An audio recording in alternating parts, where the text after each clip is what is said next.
Eu avisei, eu falei pra vocês não confiarem na Bandai porque independente do quão hypado o jogo seja, mesmo se for uma das obras mais conhecidas de todos os tempos, a Bandai vai dar um jeito de estragar esse jogo. Porque jogo de anime pra eles é uma grande farm de dinheiro, eu sei porque eu já caí nesse golpe inúmeras vezes. Hoje eu já tô vacinado e eu compro um jogo da Bandai sabendo disso. E cá estamos nós apenas 7 meses depois do lançamento e a Bandai conseguiu matar o Spark Zero. E eu arrisco dizer que esse foi o recorde, porque esse jogo talvez seja o mais hypado da história de Dragon Ball. Você pega um jogo que é o mais querido, que é o Tenkaichi 3, faz o remake dele conseguindo manter as mecânicas e a mesma sensação de jogar o Tenkaichi 3, vende isso exatamente dessa forma e ainda assim consegue matar o jogo em menos de um ano. Simplesmente Bandai. Eu vou entrar mais fundo nos pontos do porquê esse jogo morreu mais pra frente, só que isso não é surpresa. Quem curte jogo de anime, conhece a empresa, sabe que isso é normal. Só de cabeça eu consigo citar uma porrada de jogo de obras extremamente conhecidas e que foram assassinados pela Bandai. O jogo do One Punch Man, Demon Slayer, Shinobi Striker, Tokyo Ghoul, cara, que merda foi esse jogo do Tokyo Ghoul. Esse é um dos jogos mais preguiçosos de anime que eu já vi, é um jogo de PS2 lançado em 2019, sem amor nenhum, feito só pra farmar. Com todo respeito, se a Bandai conseguiu matar o Jump Force, um jogo que tinha a licença de literalmente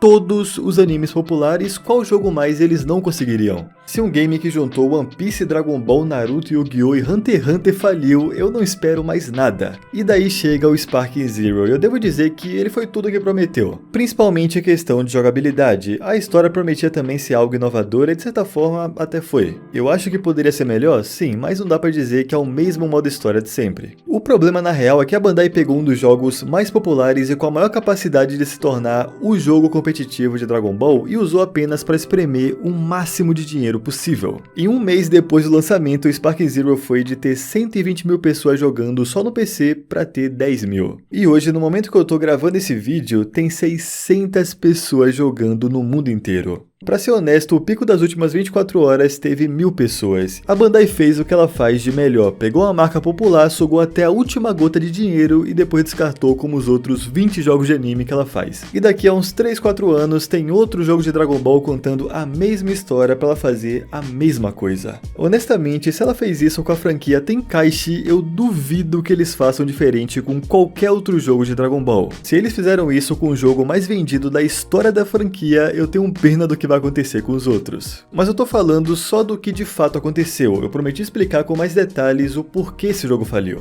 Então vamos lá, qualquer jogo nesse formato tem que ser feito pensando em dois tipos de jogadores, os que querem se dedicar ao game e os jogadores casuais. É por isso que quase todo jogo online que não tem modo história tem um casual e tem um competitivo, para agradar essas duas parcelas. Eu até arrisco dizer que a parcela casual é a mais importante porque é a maioria. Imagina você chegar cansado do trabalho e só querer se divertir um pouco num jogo de luta, daí você cai contra o Renatinho 35 que chegou da escola 11 da manhã e tá o dia inteiro treinando. Ele sabe trocentos combos e dá vida pra ganhar. Se você colocar esses dois jogadores contra, a experiência não vai ser maneira. Agora jogos tipo Spark Zero, você pode agradar essa maioria com modos offline e single player porque o jogo tem essa proposta. Só que é um jogo da Bandai. Hoje faz 7 meses que o jogo foi lançado e não tem absolutamente nenhuma adição do modo história. A história do Spark Zero é feita por capítulos. Você pode jogar um capítulo do Trunks, Vegeta, Goku, Gohan, então na teoria é muito mais fácil de você adicionar coisa nova, afinal é só acrescentar os capítulos. Não tem uma história linear que não tem como ser alterada, como foi o caso do Kakarot. E ainda assim, 7 meses depois, com o jogo morrendo, a Bandai foi incapaz de adicionar qualquer coisa nova. Um Arif diferente, um capítulo diferente, um arco diferente, sei lá, mano. Faz um capítulo com algum Saiyajin do universo 6, faz um capítulo com Broly, tem inúmeras opções. Entende que a questão aqui é vontade? Eles não ligam, já conseguiram espremer o suco do jogo e o resto, foda-se. Eu vou chegar na parte das DLCs depois, mas eles lançaram a DLC do filme que literalmente só tinha personagem e umas 3 batalhas personalizadas. É uma DLC de uma expansão da história do Dragon Ball que poderia facilmente ter esse capítulo no modo história, mas a Bandai não se importa em fazer isso no jogo mais vendido de Dragon Ball. Vocês têm ideia que a Bandai não teve a capacidade de adicionar mapa no jogo? Tipo assim, tem 7 meses e não tem um único mapa novo. Daí eu te pergunto, o que prende a maioria dos fãs a continuar jogando isso aqui? Hoje o game tem 1000 pessoas jogando e eu te garanto que a maioria são os viciados, ou seja, se eu, jogador casual, quiser revisitar o Sparking Zero e tentar me divertir um pouco, além de demorar uma cota pra achar partida, a chance de eu cair contra um cara viciado é muito alta, porque foi quem sobrou. Ao mesmo tempo que se eu quiser experimentar algo novo, seja uma história nova, ou até mesmo a gameplay num mapa novo, não tem. Então me diz, o que faz você continuar jogando isso aqui? Daí você pode pensar, pô, se a Bandai sabe que o jogo tá morrendo, eles vão fazer algo pra tentar salvar, né? Bom, eles podem até fazer um pouco, mas pra isso você tem que pagar R$70. Vamos falar das DLCs. Honestamente, se a Bandai de fato se importasse com o jogo, eles iam lançar pelo menos os personagens grátis. Imagina que você viu o filme ou tá assistindo o Daima e quer experimentar jogar com os personagens novos, tipo o Goku Super Saiyajin 4, que foi um puta hype. O melhor jogo pra fazer isso é o Sparking Zero. Isso seria um puta adicional pra você manter o jogo vivo.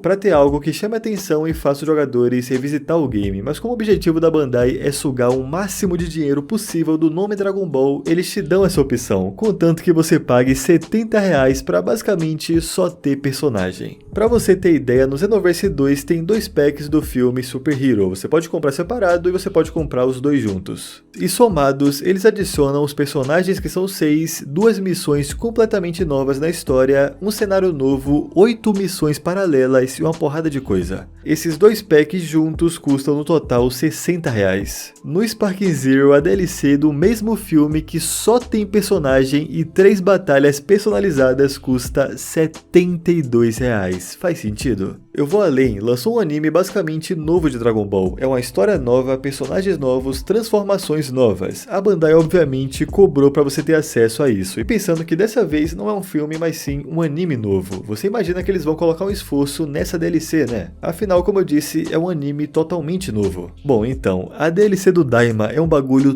tão mercenário que eles dividiram em duas uma DLC que não tem porra nenhuma. R$40 numa expansão que só tem 8 personagens e eles fizeram questão de separar pra cobrar mais 40 numa próxima, porque o personagem mais hypado, o mais esperado sequer tá nessa DLC. O Goku Super Saiyajin 4 vai vir numa próxima. É basicamente o Vegeta, que a única coisa nova é o Super Saiyajin 3, o Goku Mini que já tinha no jogo e 3 personagens incluindo o Majin Buu por R$40. É uma DLC de um anime completamente novo da obra que sequer tem um capítulo na história. Mais uma vez eu repito, o modo história do Sparking Zero é perfeito para adicionar conteúdo novo, é como se fosse feito para isso. Mas parece que a Bandai viu que o jogo vendeu 3 milhões de cópias, eles lotaram o bolso de dinheiro e falou, pra quê, né? Daqui a pouco a gente lança outro jogo de Dragon Ball custando R$300. O resultado de tudo isso que eu comentei é o que a gente tá vendo agora, provavelmente é a maior queda de um jogo de anime até hoje. Nenhum jogo desse gênero conseguiu um pico de 120 mil jogadores, e mesmo assim a Bandai conseguiu falir o game em menos de um ano, um tempo recorde até mesmo para eles. E dessa forma, Sparking Zero entra na longa lista de jogos baseados em anime que foram brutalmente assassinados pela Bandai. Eu não sei até quando esse meta vai durar, porque o Storm Connection já foi um fracasso sinistro, o jogo teve uma média de 700 jogadores no lançamento, que é muito pouco mesmo, porque é sempre a mesma coisa, a mesma história sendo contada várias e várias vezes. E quando tem a chance de fazer algo diferente, a Bandai escolhe o mesmo caminho. Comenta aqui a sua opinião, o que você acha, se concorda, discorda, comenta aqui embaixo, mas basicamente é isso, um abraço e até o próximo conteúdo.